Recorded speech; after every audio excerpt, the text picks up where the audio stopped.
প্রার্থী শুভেন্দুকে লাথি কিল চর থাপ্পড়, বাংলায় নির্বাচন নাকি জঙ্গল শাসন? ভোটদান পর্বকে বলা হয় গণতন্ত্রের উৎসব। যদিও বা শাসক দল তৃণমূল ক্ষমতায় আসার পর থেকে পশ্চিমবঙ্গের জন্য তা প্রযোজ্য হয় না। এখানে ভোট মানেই মারপিট, দাঙ্গা, বোমাবাজি, রক্তঝরা, যা বাংলার মানুষ আগের সব ভোটগুলিতে দেখে এসেছে। এখন প্রশ্ন হলো, মার খাচ্ছে কারা?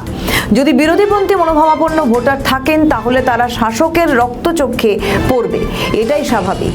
কিন্তু সেখানে যদি বিরোধী প্রার্থী নিজেই মার খান তাহলে বুঝতে হবে বাংলায় গণতন্ত্রেই গন্ডগোল আছে। আজ অর্থাৎ 23 এপ্রিল বাংলায় প্রথম দফার নির্বাচন, আর নির্বাচনকে কেন্দ্র করেই বিজেপি প্রার্থী খেলেন চর, থাপ্পড়, কিল, ঘুষি। আবার যে সে প্রার্থী নন, তিনি বিজেপির শুভেন্দু। কুমারগঞ্জে বিজেপি প্রার্থী শুভেন্দু সরকারকে চর, পরপর লাথি, ঘুষি, কিল, চর, থাপ্পড়। এই ঘটনায় অভিযোগ তৃণমূলের দিকে। ভোটের ভয়ঙ্কর ছবি দুপুরের দিকে উঠে এলো কুমারগঞ্জ থেকে। ঘটনাস্থলে ছিল পুলিশও, কিন্তু তার মধ্যে তৃণমূলী দুষ্কৃতীদের দ্বারা হেনস্থার শিকার হলেন বিজেপি প্রার্থী। বিজেপি প্রার্থীকে ঘিরে ধরে চর, থাপ্পড়, পরপর থাপ্পড় শুভেন্দু সরকারকে। রীতিমতো দৌড়ে পালিয়ে বাঁচেন শুভেন্দু সরকার। ঘিরে ধরে মার শুভেন্দু সরকারকে। প্রার্থীকে বগল দাবা করে নিয়ে পালাতে দেখা যায় পুলিশকে। এজেন্টকে হেনস্থার খবর পেয়ে বুথে পৌঁছতেই নিজেও হেনস্থার শিকার হন শুভেন্দু সরকার। প্রার্থীকে ঘিরে ধরে চলে কিল, চর, লাথি, ঘুষি।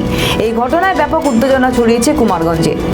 সাংবাদিকদের মুখোমুখি হয়ে বিজেপি প্রার্থী জানান, আমাকে বানিহারি উচ্চ বিদ্যালয়ের সামনে আটকানোর চেষ্টা করা হয়েছিল। আমার গাড়ি আটকায় একদল দুষ্কৃতী।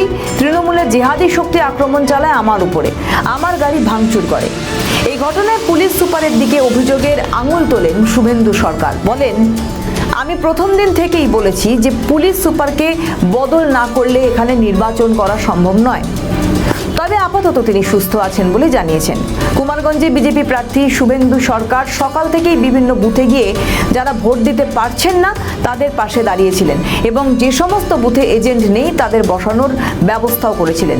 গ্রাম পঞ্চায়েত অঞ্চলের বিভিন্ন বুথে এরকম অভিযোগ বারংবার উঠে এসেছিল। এইরকমই একটি অভিযোগ পেয়ে তিনি বানিহারি উচ্চ বিদ্যালয়ে যান। সেখানেই তাকে ঘিরে ধরে তৃণমূল কর্মী সমর্থকরা মারধর করেন বলে অভিযোগ। শুভেন্দু সরকারকে রক্ষা করার চেষ্টা করেন তারই দেহরক্ষী, কিন্তু মারমুখী জনতার হাত থেকে রক্ষা করা যায়নি বিজেপির প্রার্থীকে। ব্যাপক মারধর করা হয়। ঘটনার সময় কোনো কেন্দ্রীয় বাহিনীকে এলাকায় দেখা যায়নি বলেও জানান শুভেন্দু সরকার। পরে এসপি চিন্ময়ী মিতাল সহ একাধিক পুলিশ আধিকারিক ঘটনাস্থলে ছুটে আসেন এবং পরিস্থিতি নিয়ন্ত্রণে আনার চেষ্টা করেন। কেন্দ্রীয় বাহিনী সহ জেলা পুলিশ সুপারের বিরুদ্ধে ক্ষোভ উগরে দেন বিজেপি প্রার্থী শুভেন্দু।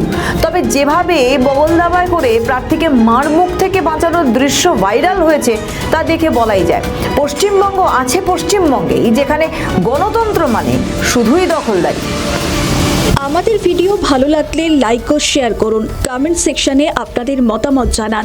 আরও ভিডিও পেতে আমাদের চ্যানেলটিকে সাবস্ক্রাইব করুন এবং প্রতি মুহূর্তে খবরের আপডেট পেতে প্রেস করুন বেল আইকন।